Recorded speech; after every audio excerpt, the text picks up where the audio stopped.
لكل ام عندها حديث ولاده ما تنسيش تعملي لابنك مساج عشان يسهل عليه الاخراج وكمان يمنع الانتفاخات والمغص اللي بيبقى عند الطفل. المساج ممكن يكون حركه دائريه للبطن او البدال او حركات الثني والفرد للرجلين بدون ما اثر على المفصل، بدون ما اضغط بشكل عنيف على بطن الطفل.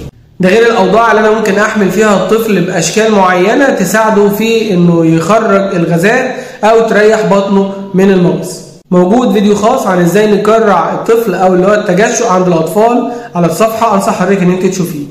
نقطه تانية مهمه علشان خاطر نقلل الانتفاخات والمغص، نوع الاكل اللي الام بتاكله مهم جدا، واي اكل حضرتك بتاكليه بيتنقل من خلال الرضاعه للطفل، فيا ريت نحافظ في الاكل ونبعد عن التوابل الكتير، الحاجات اللي فيها توم وبصل كتير، الحاجات اللي مسبك او المقليات، الحاجات الدهنيه او الاكل اللي فيه حلويات وسكريات بشكل مبالغ فيه. طبعا المخللات والشطه والحراق، المشروبات الغازيه، وكمان الشوكولاته والقهوه والشاي. نقلل في الحاجات دي قدر الامكان.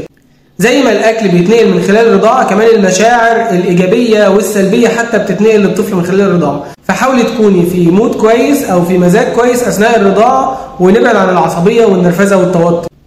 لما بنعمل ده بنقلل الانتفاخات والمغص وبنساعد الطفل على الاخراج. شكرا.